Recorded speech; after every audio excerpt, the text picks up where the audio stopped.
네, 오늘 최상병 특검법 재의결이 있는 날입니다. 오늘 특별한 손님 모셨습니다.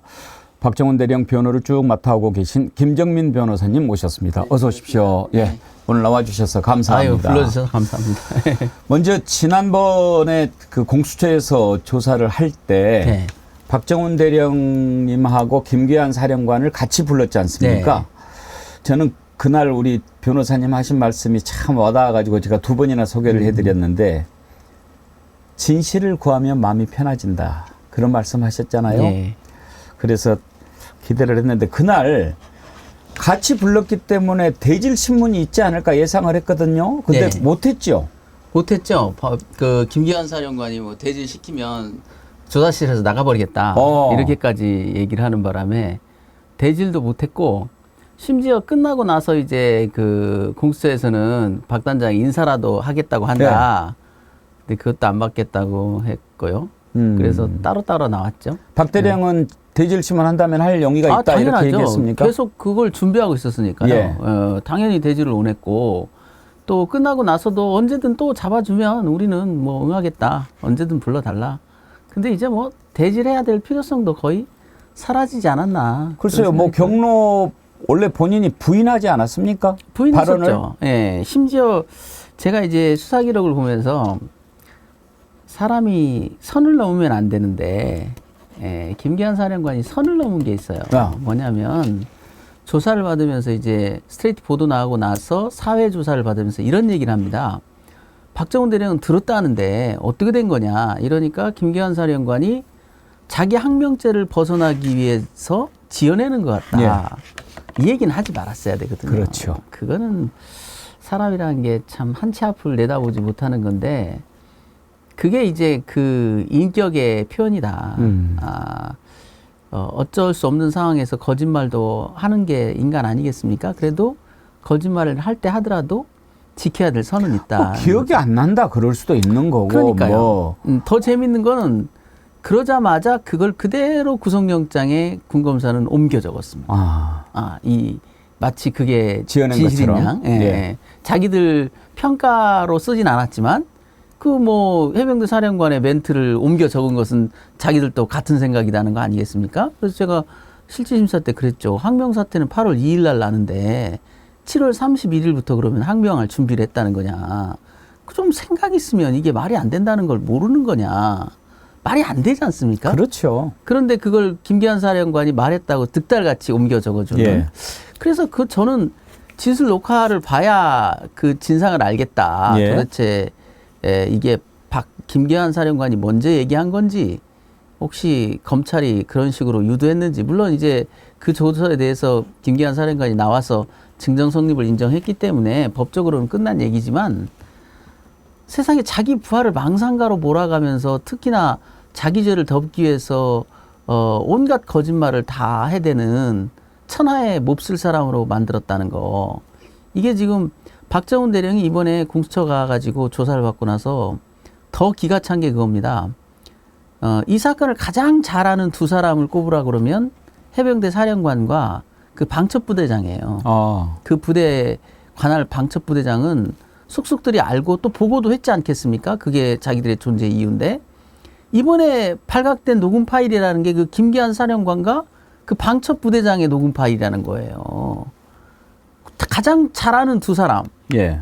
설사 녹음 파일이 없었어도 진실을 말하고 도와줘야 될 그 두 사람이 자기들의 녹음 파일까지 있었는데도 불구하고 박정훈 대령의 구속영장이 청구되는 지경에 이르렀는데도 한마디 안 했다는 거거든요. 진실 어린 말을 한마디 안 했다는 겁니다.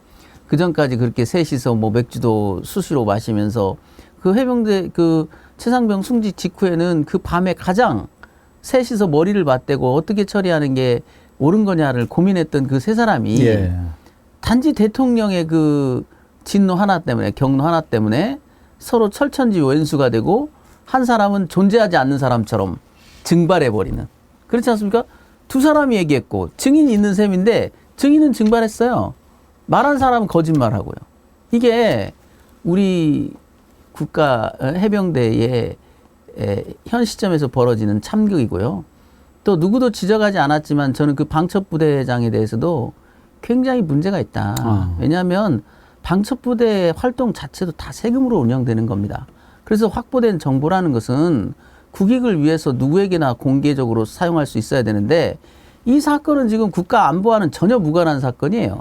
방첩부대가 안보지원사령부. 그렇죠. 예. 네, 예. 그런데 지금 그걸 정보공개 청구했더니 없다. 부존재로 왔어요. 그러면은 방첩부대장은 그 수많은 밤에 그 술 마시면서 들었던 정보를 보고도 안 했다는 건가요? 자, 대통령 경로가 있었다는 것이 파다하게 소문이 났다는데 방첩부대에서 그것을 첩보도 안 올렸다고요? 그럼 방첩부대는 있으나 마나 한 거 아닙니까? 물론 뒷조사한다고 욕도 먹지만 기왕에 뒷조사할 것 제대로 해서 제대로 보고했을까 해야 되지 않겠습니까? 그게 기본적으로 방첩부대가 대통령의 군 통수권을 보필하는 조직이라고 자기들이 그렇게 철두철미하게 믿고 있는데 대통령과 관련됐으니까 이제 보고 안 합니까? 이건 말도 안 되는 얘기죠.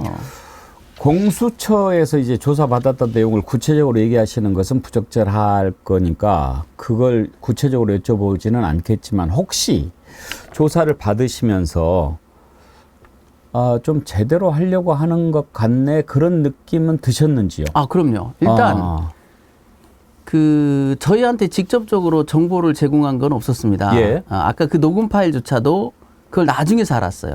건너서 그게 해병대 사령관과 방첩부대장의 녹음 파일이라는 걸 그 당시는 아무도 알려주지 않았죠.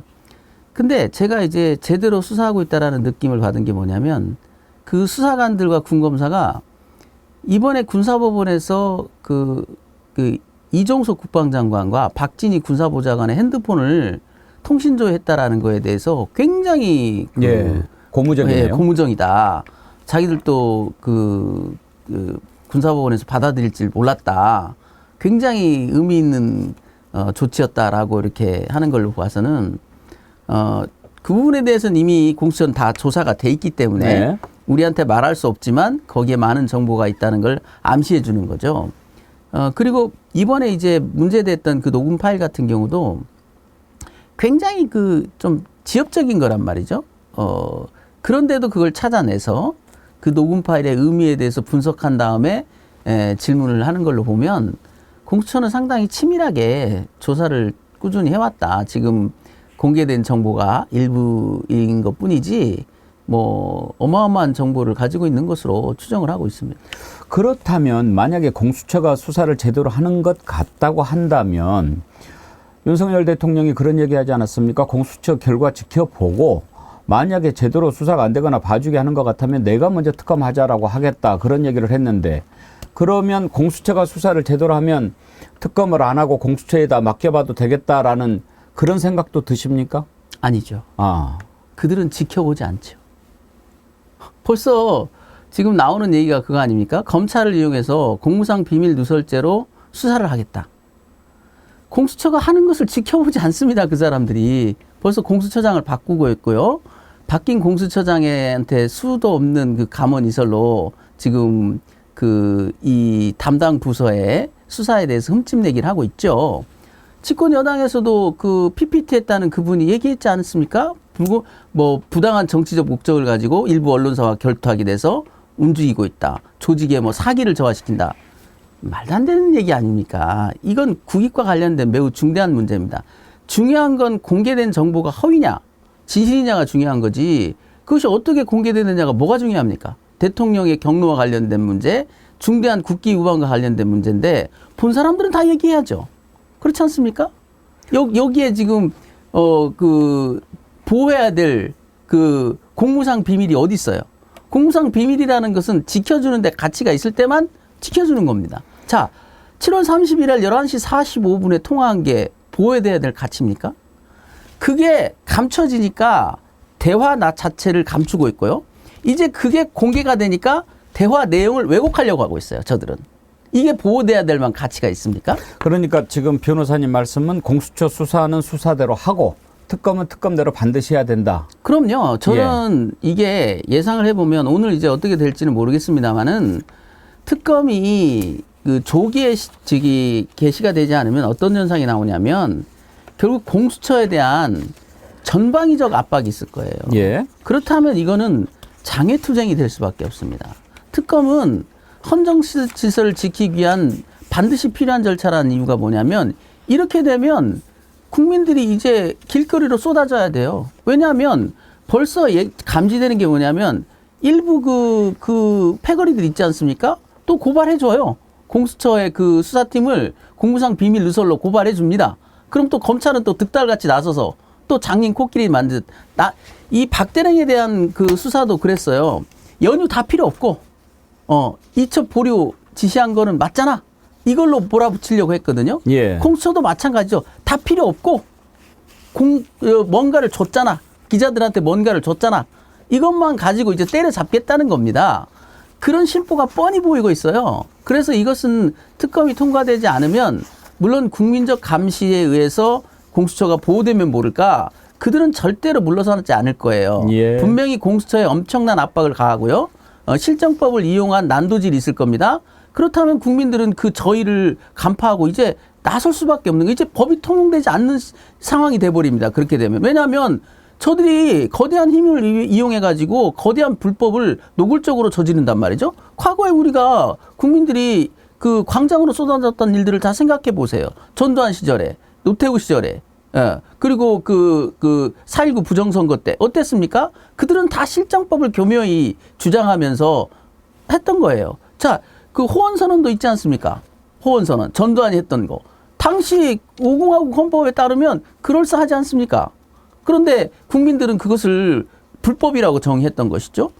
무엇이 불법이냐, 무엇이 법이냐라는 것은 결국은 그 실력 행사로 나아갈 수밖에 없는 거예요. 지금 이 특검은 그래서 저는 제가 걱정했던 건 뭐냐면 작년 말에도 공소 취소하고 적법한 절차에 따라서 해결을 해라. 그래야 국정이 헌정 질서가 위기에 빠지는 일은 없다. 이번에도 특검을 받아들였으면 헌정 질서가 위기에 빠질 일은 없었어요. 그런데 특검을 또 거부하고 이번에도 또 오늘 또 제2에서 통과시키지 않는다면 노골적으로 이제 공수처에 대한 압박이 계속될 텐데 국민들이 그걸 용납하겠냐고요. 예. 이건 굉장히 불행한 사태를 계속 만들고 있다 이렇게 보입니다. 이제 임성근 사단장이 직접 지시를 했다라고 하는 그런 정황도 드러나고 있고 여러 가지 이제 사실들이 드러나지 않습니까? 김계한 사령관의 경로 발언도 나왔고 또 속보 하나 보면은 이종섭 장관이 김계환 사령관한테 텔레그램 메시지를 확인하기 바란다 이런 내용의 카카오톡 메시지를 보낸 것으로 확인됐다는 것도 나온단 말이에요. 네. 이걸 만약에 했다면 아니 카카오톡으로 메시지를 보내면 거기다가 얘기를 하면 되는 거지. 거기에다가 텔레그램으로 따로 메시지를 보내면서 텔레 확인 바람 이렇게 보냈다고 하면 텔레그램은 이게 이제 지우면은 또 다시 복원이 힘들다는 거 아닙니까?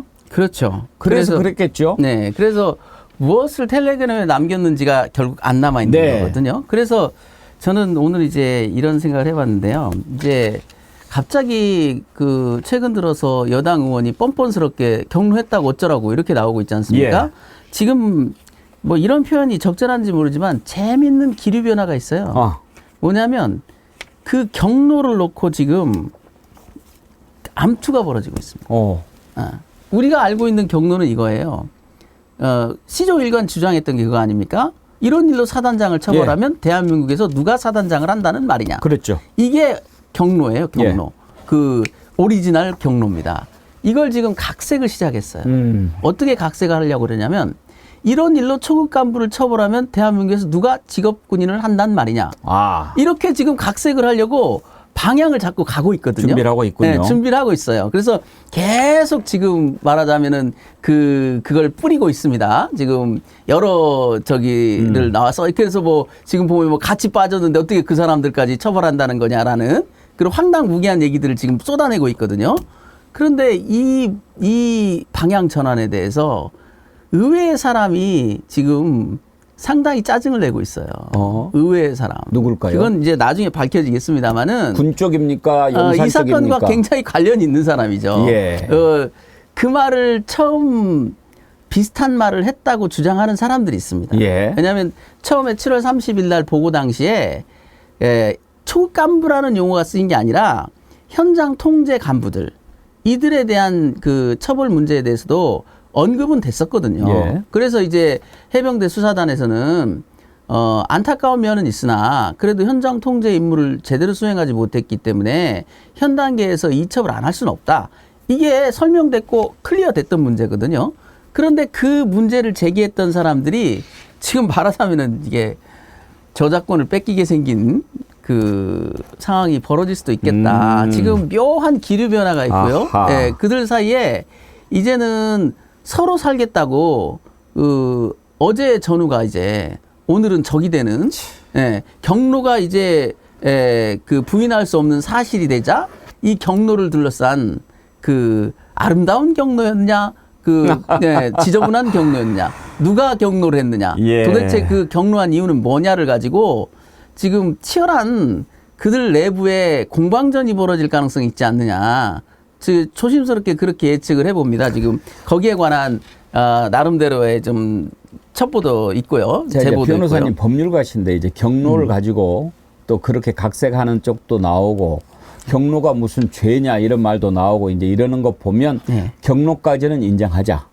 그런데 그 경로가 직접적으로 그 수사에 영향을 미칠 만한 것이었는가 아닌가로 이제 논점을 틀려고 하는 거 아니겠습니까? 네. 그러면 이제 법적으로 봤을 때 공수처 수사라든지 나중에 특검 수사를 통해서 윤석열 대통령이 경로했다라고 하는 사실이 밝혀진다면 그거는 법률 위반에 해당합니까 안 합니까?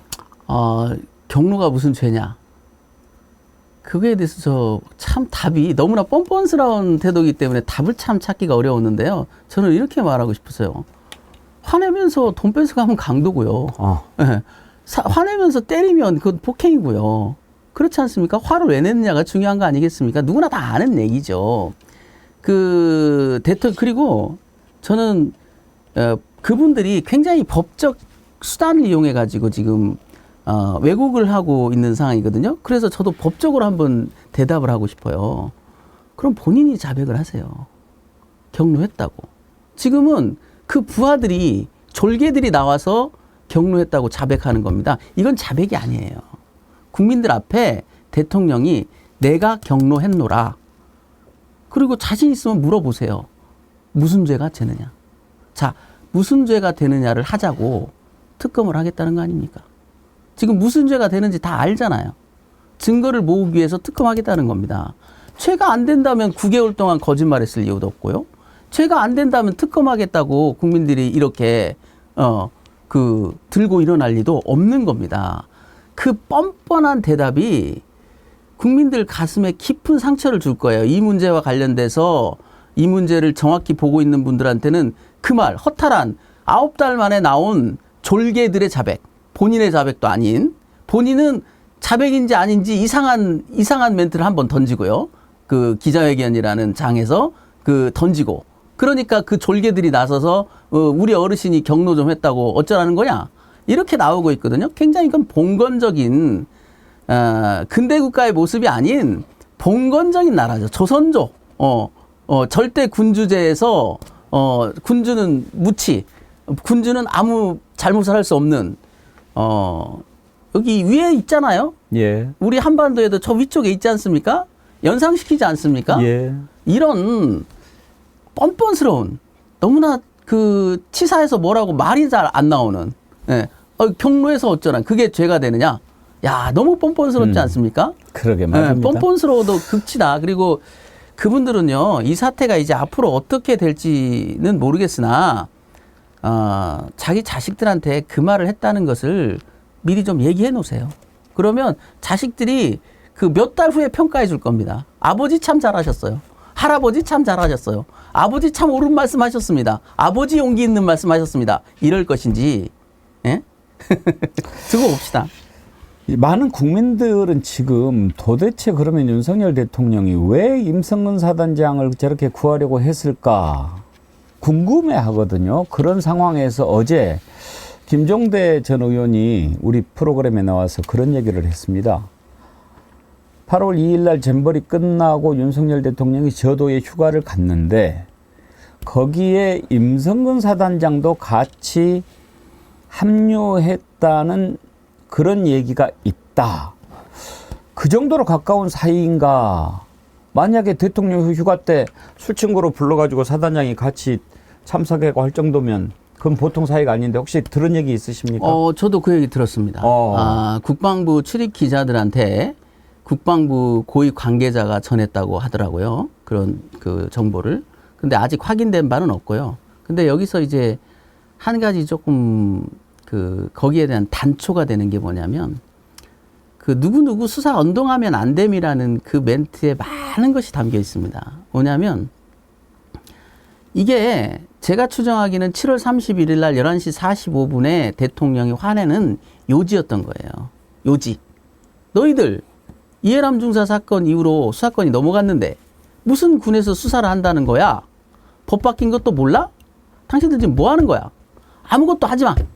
이게 대통령의 엄명이었던 것 같거든요.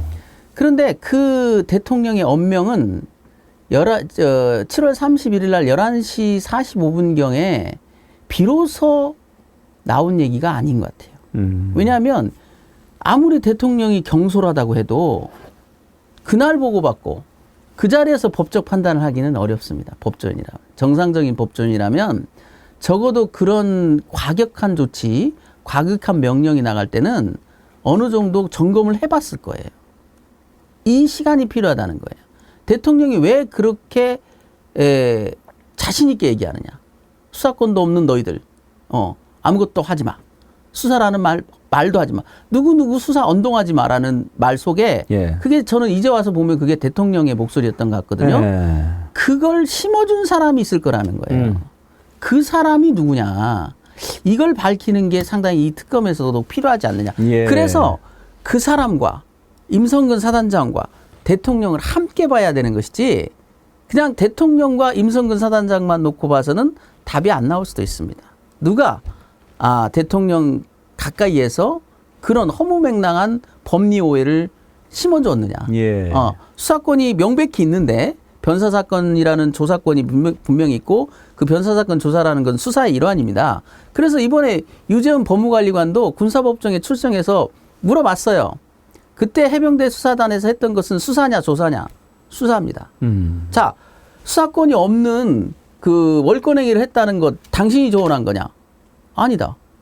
그렇게 생각하느냐? 아니다. 이렇게 얘기했어요. 국방부 장관의 적법한 법무참모는 그렇게 결론을 냈습니다. 군사법원에서. 그런데 대통령은 왜 엉터리 법리 판단을 했을까요? 그날 그 시간 그 자리에서 거기서 보고받고 법전도 안 열어보고 그럴 수는 없어요. 법률가라면 적어도 법률가라면 법전을 보고 판단합니다. 법전을 보고 한 번쯤 분석을 해본 다음에 답을 하지 원래 알고 있는 영역이 아닌 한은 심지어 자기가 원래 알고 있는 영역에 있다 하더라도 중요한 지시를 하거나 중요한 판단을 할 때는 다시 법전을 봅니다. 혹은 자기들의 참모한테도 동의하는지를 묻게 돼 있어요. 근데 이 지금 갑자기 11시 45분에 그런 그 경로와 함께 쏟아진 그 법리 오해는 뭔가 이유가 있을 거라는 거예요. 누가. 그래서 그걸 찾는 작업도 중요하다.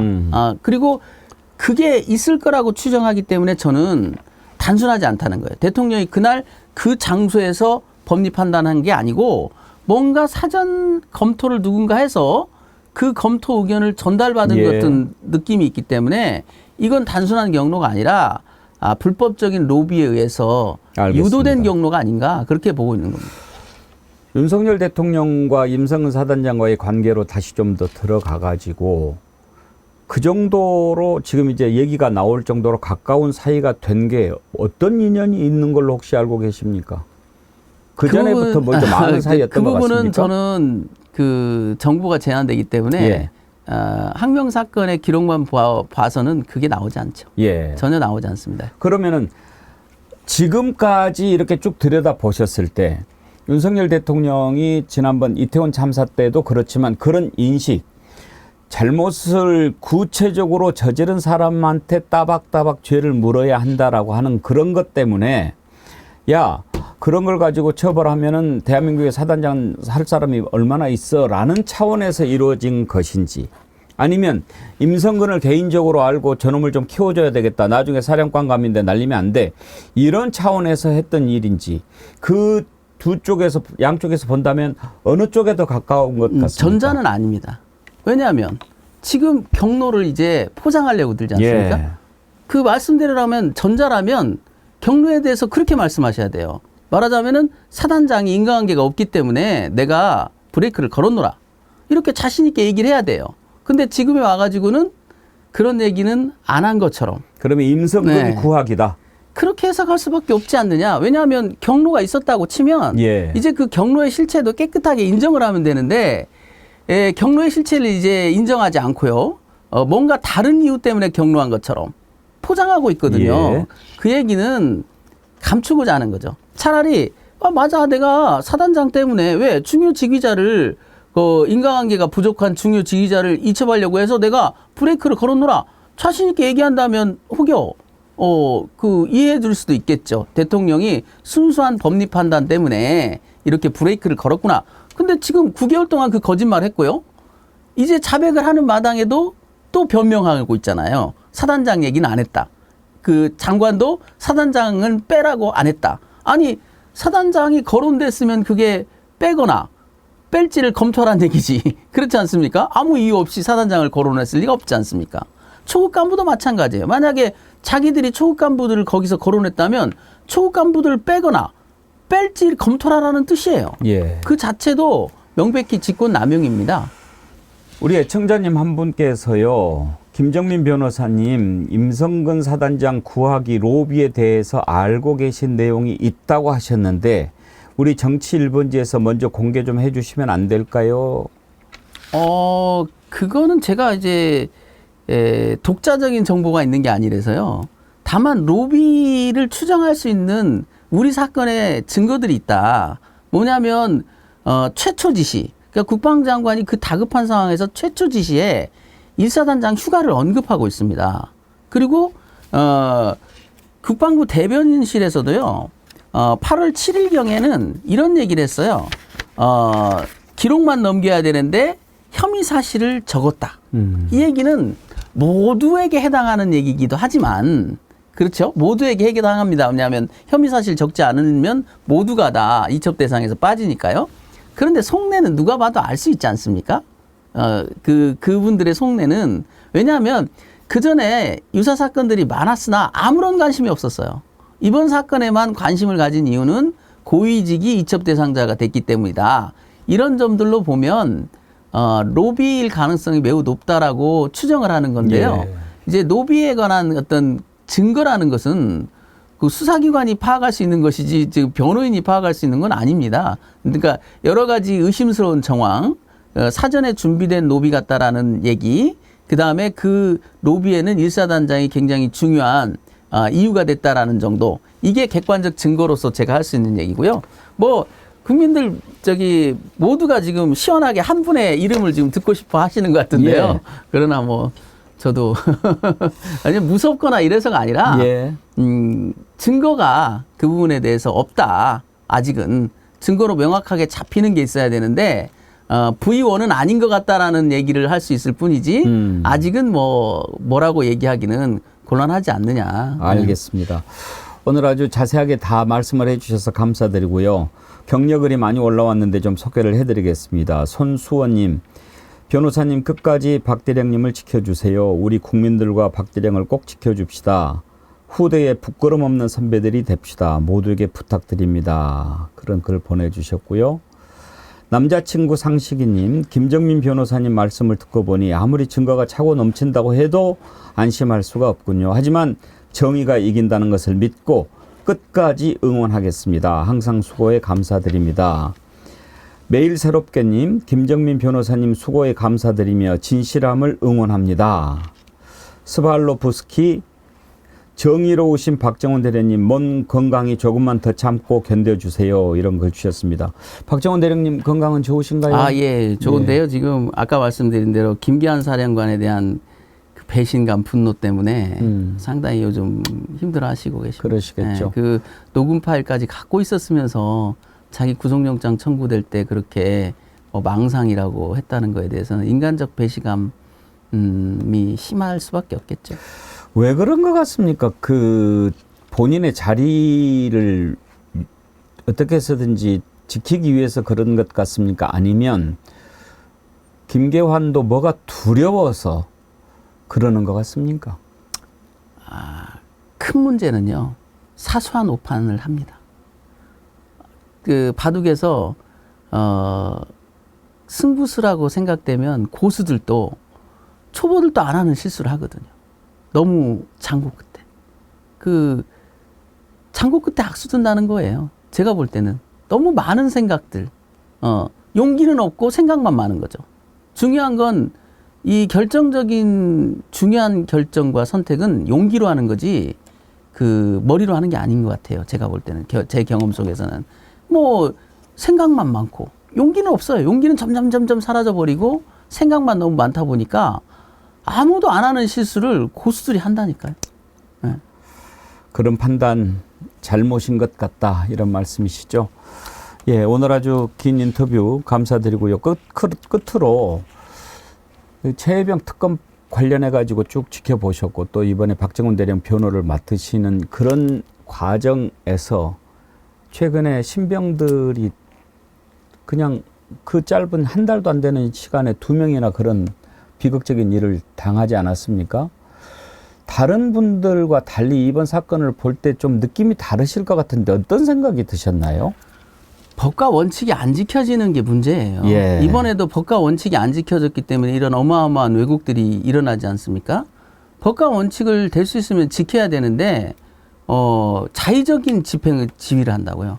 법과 원칙을 지키지 않고 인권을 고려하지 않고 관행에 따라서 자기의 느낌대로 그러다가 큰 사태를 맞이한 거죠. 앞으로도 이 사건 이제 우리 박대령 사건도 잘 처리돼서 큰 교훈을 남기겠지만 결정적인 교훈은 뭐냐면 지위 고하를 막론하고 인권을 침해하면 안 되고요. 법을 지켜야 됩니다. 그리고 그 공개됐을 때 욕을 먹을 소리는 하지 마셔야 돼요. 감춰져 있다. 그 드러나지 않는다고 해서 마음대로 얘기했다가 그게 결국은 다 드러나게 되거든요. 많은 문제에 있어서 이번에 저도 이 사건 때문에 깊게 그 부분을 보진 못했습니다만은 최근에 그냥 갑자기 또 이런 사망 사고가 부쩍 늘어나는 것이 예사롭지 않다. 뭔가 과거에도 항상 그랬거든요. 뭔가 그 최고 지도자가 좀 완력을 쓰는 지도자들이 나오면 시차를 두고 군에서는 사망 사고가 늘어납니다. 예, 그런 현상 때문이에요. 예, 오늘 말씀 감사합니다. 오늘 2시에 제 의결이 있는데 우리 기도하는 마음으로 함께 지켜보도록 하지요. 오늘 긴 시간 인터뷰 감사드립니다. 예, 감사합니다. 예, 박정훈 대령 변호를 맡고 계신 김정민 변호사님 만나서 지금까지 상황 한번 쭉 들어봤습니다. 국민들이 다 이제 진실을 알고 있는데 과연 국민의힘 의원들이 어떤 선택을 하게 될지 궁금하군요.